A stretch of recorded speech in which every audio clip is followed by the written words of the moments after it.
Selamat datang di sesi Baso atau bahas-bahas software. Oke, tapi bahas-bahas software di sini lebih mengenai software-software SIG ya teman-teman, Sistem Informasi Geografi. Oke, selanjutnya nih di part 3 aku masih membahas mengenai software server. Ya, tetapi sebelumnya kan aku udah nyinggung mengenai grid vector map sama watershed map. Nah, jadi di sini aku pengen deh ngejelasin ke teman-teman bagaimana cara menampilkan data titik ya menjadi tampilan grid vector map dan watershed map. Oke ya, tapi sebelumnya teman-teman saya ingatkan kembali, jangan lupa untuk mengimport data titik terlebih dahulu ke dalam software server, lalu mengubahnya ke dalam bentuk grading report text ya. Terus datanya disimpan sesuai lokasi teman masing-masing. Baru teman-teman bisa melakukan seluruh proses ini ya. Kalau masih ada yang bingung, bisa tonton di part 1. Karena di part 1 saya menjelaskan bagaimana cara mengimport data titik ya ke dalam server. Baik, selanjutnya ya, kita akan melakukan grid vector map ya. Yang pertama ya, grid vector map. Ada yang kedua nih, 2 grid vector map. Tapi kita satu dulu nih. Pertama, klik menu map, new ya, dan baru pilih satu grid vector map. Baru kita cari data titiknya ya. Cari data titiknya yang sudah dalam bentuk grid ya, baru kita klik open. Nah, di sini ada muncul tanda panah. Mungkin di sini teman-teman masih bingung, tapi di sini aku mau nambahin shaded relief map yang telah kita bahas di part 2 ya. Nah, ini kayak gini, ini kita turunin ke bawah ya. Ini teman-teman aku pindahin ya dari sini tadi supaya ini yang vektornya di atas, yang ininya di bawah, bertampalan ya, supaya kita bisa melihat lebih jelas apa sih sebenarnya satu grid vector map ini. Nah, satu grid ini adalah merupakan tampilan vector map atau flow direction yang menunjukkan arah aliran apabila terjadi hujan pada wilayah sini, pada wilayah tersebut. Nah, flow direction satu grid ini menampilkan arah vektor terhadap lereng sehingga aliran terlihat ke berbagai arah. Ya, jadi arah panah ini menunjukkan arah aliran sesuai lerengnya. Ini kan seperti di sini ya, saya zoom, ini puncak ya. Berarti ketika hujan arah alirannya tuh akan ke sini. Arah aliran ke sini. Ini kan puncak nih teman-teman, terlihat ya.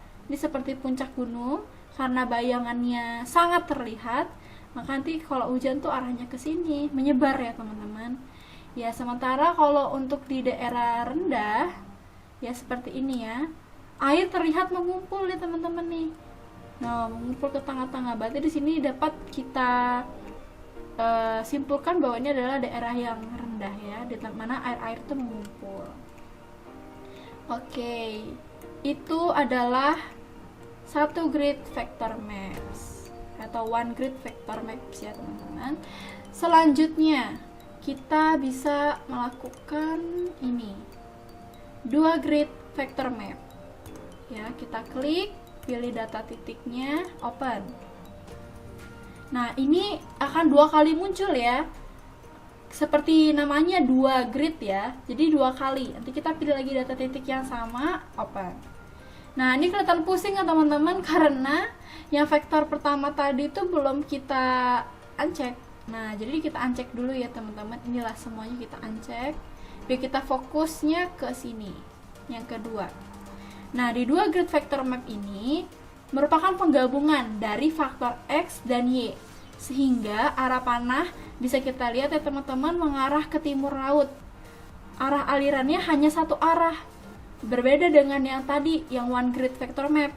Dia kan arahnya kan ngacak tuh karena dia mengikuti lereng. Nah, sementara ini arah alirannya satu arah, dan di sini terlihat jika semakin besar panahnya, maka semakin tinggi lokasinya.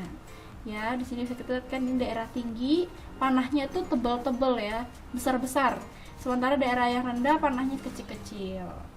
Nah, Ini ya teman-teman, kalau tanpa shaded relief map seperti ini. Ya kita bisa lihat, oh ini daerah yang tinggi nih. Ya, tinggi dan curam. Nah, sementara ini daerah yang rendah, dataran rendah ya di sini. Nah, ini untuk membantu visualisasi saja ya teman-teman. Seperti itu. Lanjut, kita buat watershed. Watershed atau DAS, daerah aliran sungai. Ya, sama seperti biasa, map new, atau bisa pilih watershed map. Pilih data titiknya, baru klik open. Nah, ini teman-teman ya,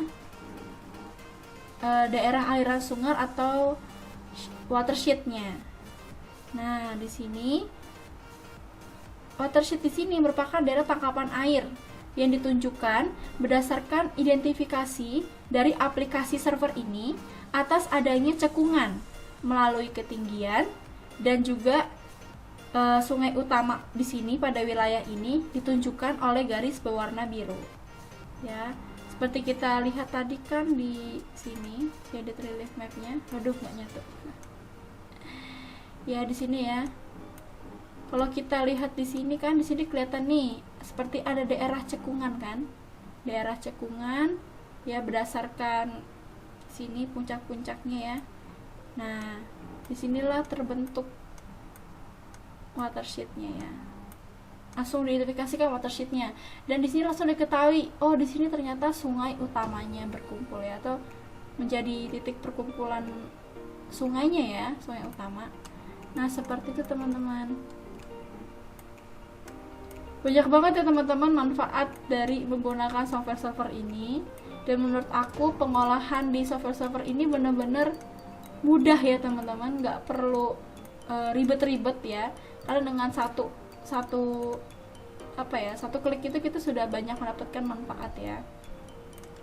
Oke, sekian untuk sesi bahasa hari ini, bagaimana cara menampilkan one grid vector map, habis itu 2 grid vector map dan watershed atau DAS. Semoga video ini bermanfaat. Kalau kalian suka, like, comment, dan jangan lupa subscribe ya teman-teman, supaya aku lebih semangat lagi untuk membuat video-video lainnya. Dan juga teman-teman bisa kasih saran, kritik, komentar ya, entah mungkin membahas software lainnya, tidak hanya server, boleh. Nanti saya akan coba pelajari biar kita sama-sama belajar. Oke, sekian video hari ini. Terima kasih dan sampai jumpa.